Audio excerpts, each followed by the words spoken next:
Bonjour chers étudiants, dans la troisième capsule de notre pédagogie de renforcement liée à la microéconomie 2, on va traiter le marché de concurrence monopolistique à travers une notion, définition et hypothèse. Deuxième point, on va déterminer comment on arrive à préciser la situation optimale, quantité, prix et profit total, que ce soit en courte période ou bien en longue période. Enfin, on va terminer par un cas pratique avec son corrigé. Dans la définition, la concurrence monopolistique est un régime de concurrence hybride. C'est-à-dire que c'est un marché qui se situe entre le monopole et la concurrence pure et parfaite. Chaque entreprise d'une industrie propose un produit différent de ceux de ses concurrents, taille, forme, couleur, caractéristiques, mais de qualité de prix comparable. L'hypothèse centrale de ce marché, c'est la non-homogénéité du produit, c'est-à-dire la différenciation. C'est un marché où il y a de la concurrence, certes, mais l'hypothèse d'homogénéité des produits n'est pas respectée. Au contraire, il y a des produits qui sont différenciés. Et c'est ça ce qui donne à l'entreprise un certain monopole sur sa clientèle lorsqu'il va différer le produit par rapport à la concurrence. Maintenant, comment on détermine la situation optimale? Comme nous avons vu dans le marché de concurrence pure et parfaite, dans le marché de concurrence monopolistique, il y a deux périodes. Il y a la courte période et la longue période. En courte période, le marché de concurrence monopolistique se comporte presque comme un monopole, donc où il y a la recette marginale est égale au coût marginal. Donc c'est la règle d'équilibre du marché de monopole dans lequel on atteint le profit total le plus élevé. C'est à travers cette situation qu'on détermine la quantité et le prix et le profit total. Ce qui est nouveau dans ce marché, c'est que suite à la concurrence entre les entreprises sont amenées à dépenser des frais de publicité. On les appelle également sur les énoncés selling cost, c'est le coût de vente, le coût de commercialisation du produit. C'est un coût qui s'ajoute au coût total ancien sous forme de frais de publicité. Généralement, c'est un coût fixe qui est donné dans l'énoncé de l'exercice. Suite à cette publicité, la demande dans ce marché, on l'appelle une demande voyageuse. Pourquoi? Parce qu'il peut aller à la concurrence, il peut augmenter également suite à l'effort de publicité. Donc la demande, quand il y a des frais de publicité, il augmente d'un pourcentage T, ce qui va nous donner une nouvelle équation de la demande dans laquelle l'ancienne c'est AQ plus B, donc la nouvelle c'est moins A 1 plus T sur 100. Le T ici c'est le taux d'augmentation, par exemple si c'est 20%, c'est 20 sur 100, ça va nous donner 1,2 plus B, le paramètre de l'ancienne fonction de la demande. On va appliquer ça avec le cas pratique que nous allons présenter par la suite. En longue période, ce qui va se passer, c'est que le marché, il atteint son équilibre avec un profit total qui est égal à 0 et le prix est égal au coût moyen. Mais pour déterminer la quantité, donc de façon plus simplifiée, on fait la dérivée de la recette moyenne, ou bien du prix, ou bien la fonction de la demande, est égale à la dérivée première du coût moyen, ce qui va nous permettre de déterminer la quantité en concurrence monopolistique. Cette quantité en concurrence monopolistique, une fois on remplace dans la fonction du coût moyen, ça va nous donner le prix.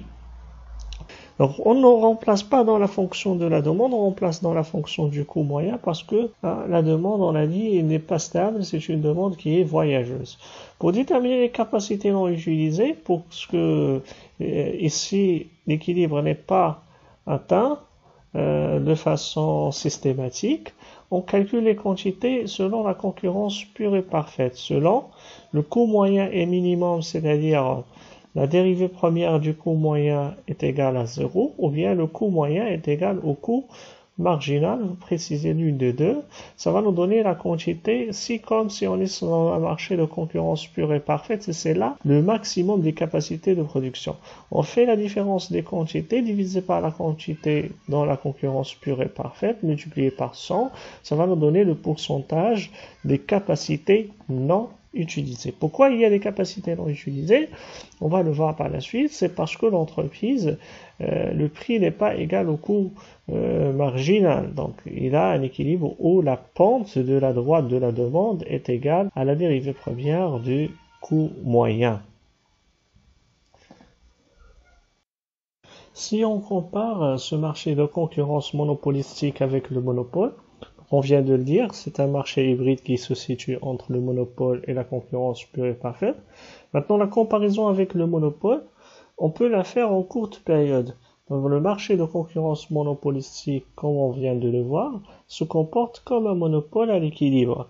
C'est-à-dire que son équilibre, c'est la même chose. Recette marginale est égale au coût marginal, ce qui permettra de maximiser le profit total. Mais la différence qui existe entre les deux, c'est que la concurrence monopolistique est différente du monopole par la présence de ce qu'on appelle le selling cost et le déplacement de la demande, ou ce qu'on appelle la demande voyageuse. Si on compare entre la concurrence monopolistique et la concurrence pure et parfaite, on va dire que le marché de concurrence monopolistique en longue période, ce marché se comporte comme s'il s'agit d'un marché de concurrence pure et parfaite. À la situation d'équilibre, le profit total est égal à 0. Le prix est égal au coût moyen par conséquent.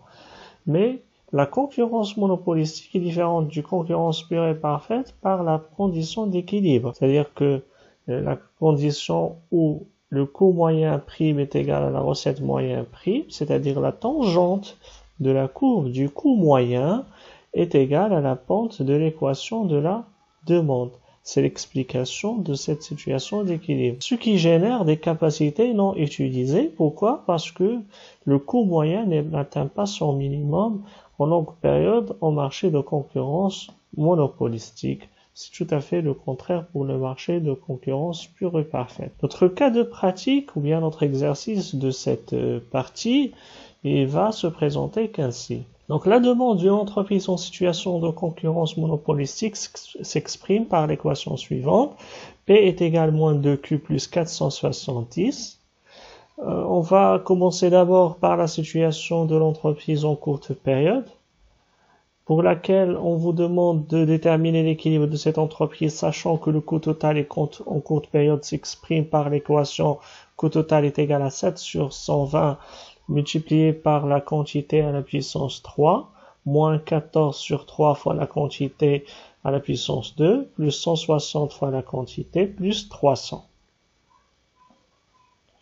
On vous demande de calculer le pouvoir du monopole, voilà, le pouvoir de cette entreprise selon l'indice de Lennard, c'est ce que nous avons vu dans la capsule précédente au niveau du monopole, donc l'indice de Lennard qui va nous dégager le pouvoir du monopole.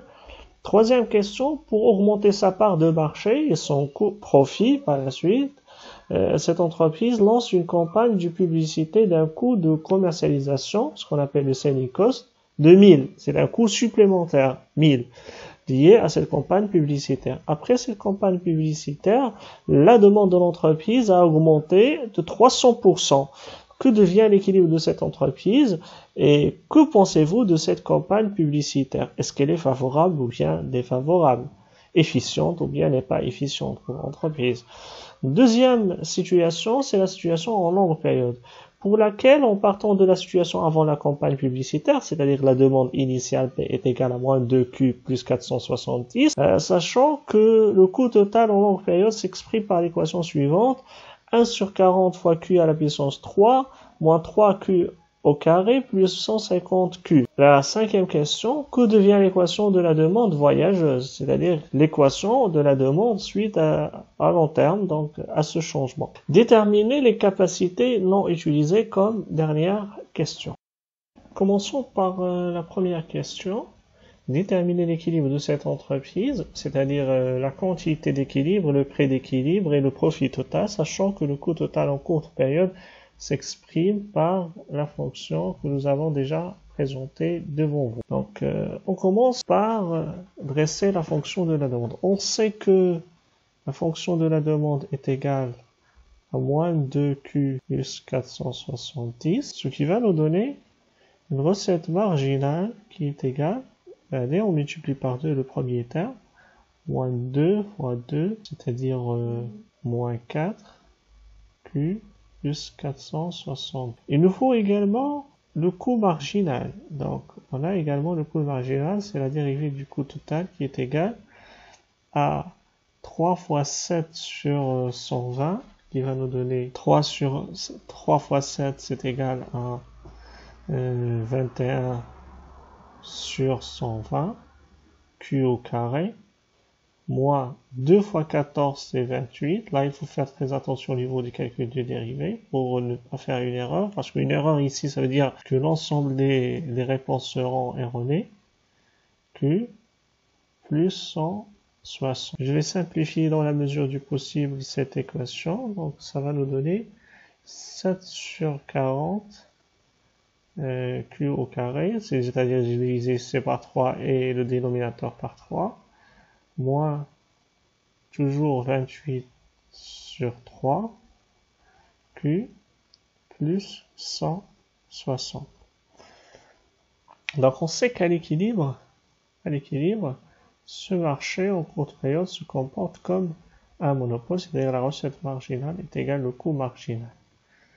Donc je remplace, ça va me donner, je commence par le coût marginal, c'est là où il y a au carré, 7 sur 40 Q au carré, moins 28 sur 3 Q plus 160 est égal à la fonction du coût marginal, moins 4Q plus 470. Je ramène ces éléments dans l'autre côté pour déterminer une équation de second degré, pour que je puisse par la suite chercher sa solution. Donc là au carré c'est 7 sur 40 Q au carré.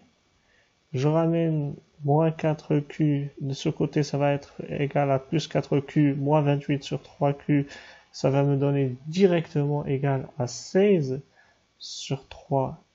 Et je fais 470 de l'autre côté, ça va me donner moins 470, plus 160, ça va me donner moins 310. Est égal à 0. Donc, pour vous constater, j'ai devant moi une équation de deuxième degré qui admet deux solutions, la première et la deuxième, mais bien avant de déterminer ces solutions, on doit calculer le delta. Donc, notre delta est égal à B au carré moins 4AC. Je remplace les éléments, ça va me donner égal à 16 sur 3. Donc, le moins à l'intérieur au carré, ça va disparaître. Moins 4 fois A, c'est-à-dire 7 sur 40, C, ça veut dire moins 310, je n'oublie pas de mettre les parenthèses, tenir en considération. Directement, je calcule le delta, je trouve qu'il est égal à environ 245,4444. La racine de delta est égale à 15,6666. Donc je prends des chiffres après la virgule pour ajuster mes calculs. Donc je sais que j'ai deux solutions. La première c'est la quantité est égale à moins B moins racine de delta sur 2A qui est égal moins B, c'est-à-dire 16 sur 3 moins 15,66 plutôt, 15,6666 divisé par 2 fois 7 sur 40. Je vois bien que cet élément est supérieur à deuxième, directement c'est inférieur à 0, donc à rejeter. Pour ne pas perdre de temps dans le calcul, donc vous pouvez la calculer, ça va vous donner un chiffre qui est négatif. Ou bien Q est égal à moins B plus racine de delta sur 2A, qui est égal à 16 sur 3. Maintenant, c'est plus 15,6666 divisé par 2 fois A, c'est-à-dire 2 fois 7 sur 40, est égal à 60. Voilà, la quantité d'équilibre est égale à 60. Maintenant, il nous faut le prix d'équilibre. Donc, le prix d'équilibre, il suffit de remplacer au niveau de la fonction de la demande. On sait que c'est moins 2Q plus 470. Donc, le prix d'équilibre, ça serait, je mets étoile pour désigner que c'est lié à la situation d'équilibre, est égal à moins 2 fois 60 plus 470, qui est égal, vous faites vos calculs, vous allez trouver qu'il est égal à 350. Il vous faut maintenant déterminer le profit total. Donc, le profit total est égal à la recette totale moins le coût total. Donc, la recette totale, c'est le prix fois la quantité, c'est-à-dire 350 fois, ça c'est 5, 350 fois 60. Moins le coût total, donc le coût total, je remplace au niveau de la fonction du coût total. Donc, je remplace dans la fonction du coût total. Ça va me donner 7 sur 120 fois 60 à la puissance 3, moins 14 sur 3 fois 60 au carré, plus 160 fois 60, plus je fais mes calculs, je trouve que le profit total est égal à 15 300. Au bout de la deuxième question, on va calculer le pouvoir de cette entreprise selon l'indice de Lehner. C'est le pouvoir du monopole. Donc la formule est la suivante, nous l'avons déjà présentée. L est égal au prix moins le coût marginal sur le prix. Pour l'avoir en pourcentage, je multiplie par 100. Donc ça nous permettra de savoir la différence que l'entreprise a entre le prix qu'il applique et son coût marginal, ce qui lui permet d'avoir un monopole sur son marché, un pouvoir sur son marché plutôt. Là, il y a une deuxième formule, on peut également le calculer avec 1 sur la valeur absolue de l'élasticité. Donc on va le calculer avec la première formule, ça va nous donner le même résultat puisque nous avons le coût marginal et on peut le transformer sous forme de chiffre. Donc le coût marginal, c'est la dérivée du coût total qui est égal, on l'a déjà calculé, 7 sur 40 Q au carré, moins 28 sur 3 fois Q, plus 160. Donc, je remplace Q, on a déjà, Q est égal à 60. 7 sur 40 fois 60 au carré, moins 28 sur 3 fois 60, plus 160, qui est égal, le coût marginal, c'est 230. Donc le prix, on l'a déjà précisé dans la question précédente. L'indice de Lerner serait le prix qui est égal au prix d'équilibre que nous avons déterminé, c'est 350 moins 230 sur 350. Ça va nous donner 34,28% si on multiplie par 100 pour avoir le chiffre en pourcentage. Voilà la deuxième question. Au niveau de la troisième question, on a pour augmenter sa part de marché, ou bien son profit également, cette entreprise lance une campagne de publicité d'un coût de commercialisation supplémentaire qui est égal à 1000. Donc ça s'ajoute sur le coût total. Après cette campagne de publicité, la demande de l'entreprise a augmenté de 300%. Donc la demande a augmenté de 300%. Que devient l'équilibre de cette entreprise? C'est-à-dire on doit rechercher encore le prix, la quantité d'équilibre et le profit total pour pouvoir juger si cette campagne est favorable ou bien défavorable par rapport à l'entreprise. Donc la nouvelle équation de la demande, nous avons demande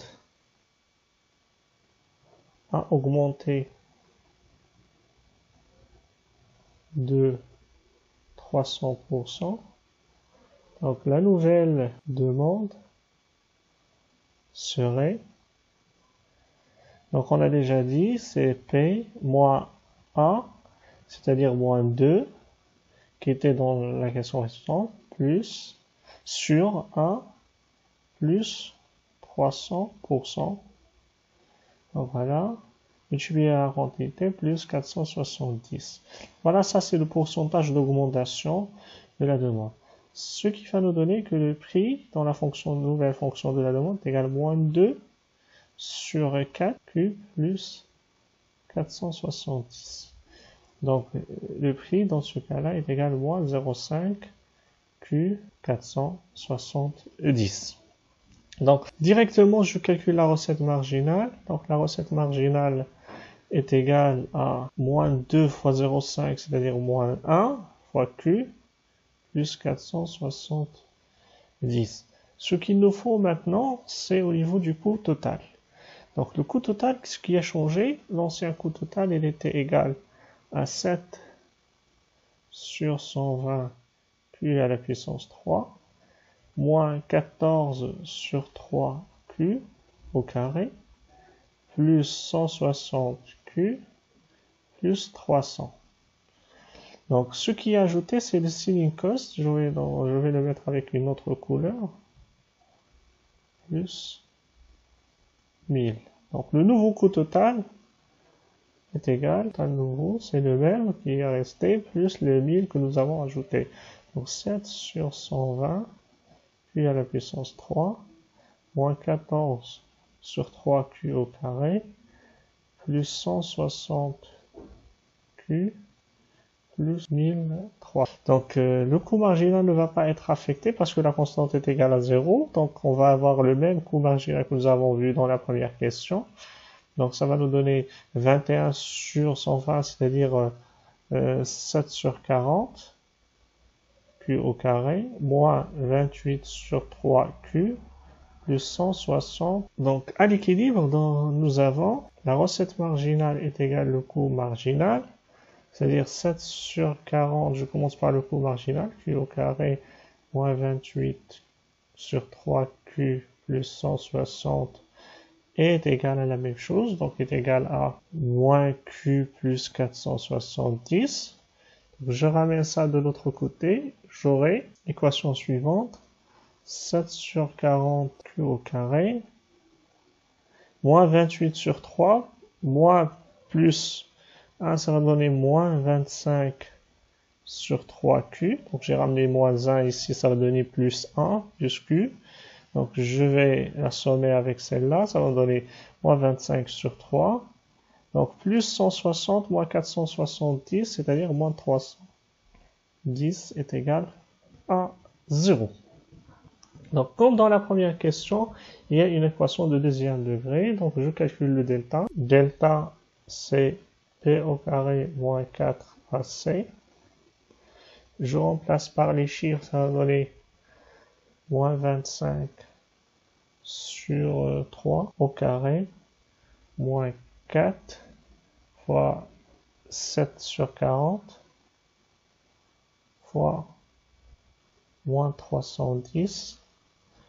Le delta serait égal, après les calculs, à 286,4440. Sa racine carrée dont j'aurai besoin est égale, dans ce cas, à 16,9246. Donc voilà le racine de delta que je vais utiliser pour déterminer la quantité. Donc au niveau de la solution, la première solution c'est Q est égal moins B moins racine de delta sur 2A et qui est égal à 25 sur 3 moins 16,9246 sur 2 fois A, c'est-à-dire 2 fois 7 sur 40. Donc celle-là, elle est négative, donc la solution est négative à rejeter parce qu'il s'agit d'une quantité, ça doit être positif. Ou bien, la quantité, celle-là, est égale moins B plus racine de delta sur 2A est égal à 25 sur 3 plus 16,4246 sur 2 fois 7 sur 40 qui serait égal à 72,1655. Ça, c'est la quantité d'équilibre après cette campagne publicitaire. Maintenant, qu'en est-il pour le prix? Le prix est égal à moins 0,5 Q plus 470. Donc, je remplace la quantité par sa valeur. Le prix est égal à moins 0,5 Q, c'est-à-dire moins 0,5 fois 72,1655 plus 470 est égal à 433,9172. Bon, je peux le simplifier et prendre à peu près 434. Si vous travaillez avec ça, c'est la même chose. Donc voilà, puisque c'est 9, donc c'est approximativement est égal à 434. Voilà pour le prix. Il nous reste maintenant le profit total. Donc le profit total est égal à la recette totale moins le coût total. Donc la recette totale c'est quoi? Oui, c'est ça, c'est le prix fois la quantité. Donc le prix, on a dit c'est 433,9172 fois la quantité c'est 72,1655. Ça c'est pour la recette totale, moins le coût total. Donc le coût total, je remplace les éléments par leur chiffre, donc 7 sur 120 fois 72,1655 à la puissance 3. Je mets les parenthèses pour ne pas changer les signes. Donc 14 sur 3 fois toujours 72,1655 au carré, plus 160 fois 72,1655, plus, maintenant il faut faire attention, c'est 1300, parce que c'est le coût total après les frais publicitaires. Donc, je fais mes calculs, je trouve que le profit total serait égal à 20 847,4282. Maintenant, qu'en est-il pour l'appréciation de la campagne publicitaire? Je calcule le profit, la variation du profit total. La variation du profit total, ça c'est pour l'appréciation. Que pensez-vous de la campagne publicitaire? Appréciation de la campagne publicitaire est égal le profit total avec publicité moins le profit total sans publicité, c'est-à-dire avant la publicité. On a le profit total après la publicité, c'est 20 847,4282 moins l'ancien profit total que nous avons trouvé, c'est 15 300 si vous en rappelez dans la première question. Donc ce qui va nous donner une variation qui est égale à 5547,4282, ce qui est supérieur au selling cost qui était égal à 1000. Donc campagne publicitaire efficace. Maintenant au niveau de la quatrième question, en partant de la situation avant la campagne publicitaire, déterminer l'équilibre de cette entreprise à long terme ou bien en longue période, sachant que son coût total de longue période s'exprime de la façon suivante. Donc on doit savoir qu'au niveau de en longue période, l'équilibre s'exprime par la recette moyenne prix est égal au coût moyen prix. Et bien sûr avec profit total égal à 0 et de ce fait le prix est égal au coût moyen. Donc tout d'abord, je détermine mon coût moyen qui est égal au coût total sur la quantité qui va être égal à 1 sur 40 Q au carré moins 3Q plus 150. Sa dérivée première est égale à 1 sur 20, c'est-à-dire 2 sur 40, 1 sur 20 Q moins 3. Cela est égal à la dérivée première de la recette moyenne. Donc la recette moyenne, on sait que c'est le prix, la fonction de la demande. Nous avons, dans le début de l'exercice, c'est égal à moins 2Q plus 470. La dérivée première par rapport à la quantité est égale à moins 2. Donc, de ce fait, nous allons y avoir recette moyenne prime, donc coût moyen prime est égal à la recette moyenne prime, ou recette moyen prime est égal au coût moyen prime, est égal à Q sur 20, 1 sur 20 Q moins 3 est égal à moins 2 est la dérivée de la recette moyenne prime. Donc je ramène ça de l'autre côté, est égal à 1. 3 moins 2 est égal à 1. Donc Q, la quantité, est égale à 20. Maintenant, pour retrouver le prix de vente, donc on sait que le profit total est égal à 0, on sait que le prix est égal au coût moyen, je remplace la quantité au niveau du coût moyen. Là, il faut faire attention, on doit le remplacer au niveau du coût moyen. Donc le coût moyen, si nous avons présenté, c'est égal à 1 sur 40 Q au carré, c'est-à-dire 20 au carré, moins 3 fois 20, plus 150. Donc le prix de ce fait serait égal à 100. Ça, c'est la quantité en longue période de la concurrence monopolistique, et ça, c'est le prix également en longue période. Et bien sûr, le profit total est égal à 0 au niveau de la longue période. La cinquième question, que devient l'équation de la demande voyageuse? Donc je sais que voilà, le prix est égal à moins de la quantité plus B. B, c'est le changement de ce paramètre suite à la fonction de demande. Donc il garde la même pente. Donc par la suite, je mettrai le prix est égal à 100 en longue période. Q est égal à 20, moins 2 fois 20 plus B est égal à 100. Donc de ce fait, B est égal à 2 fois 20, c'est 40. 40 de l'autre côté, c'est plus, c'est-à-dire 140. Et voilà l'équation que nous allons y avoir. Prix est égal à moins 2 fois la quantité plus 140. C'est la nouvelle fonction de la demande voyageuse en longue période. Au niveau de la sixième question, déterminer les capacités non utilisées. Pourquoi il y a des capacités non utilisées? Parce que l'entreprise en concurrence monopolistique en longue période ne minimise pas son coût moyen. Sa dérivée est égale à la pente de l'équation de la demande et non est égale à 0. Donc, nous allons y avoir que si l'entreprise utilise toutes ses capacités de production, son coût moyen est minimum, et par conséquent, la dérivée du coût moyen est égale à 0. Bien sûr, la dérivée seconde, pour qu'il soit minimum, doit être positive. Donc, la dérivée première, la condition de premier ordre, la dérivée première, nous avons déjà calculé, ça nous a donné quantité sur 20, moins 3 est égal à 0. Donc cette quantité qui est de la concurrence pure et parfaite est égale à 3 fois 20 est égal à 60. Alors que nous savons qu'au niveau de la concurrence monopolistique, en longue période, cette quantité est égale à 20.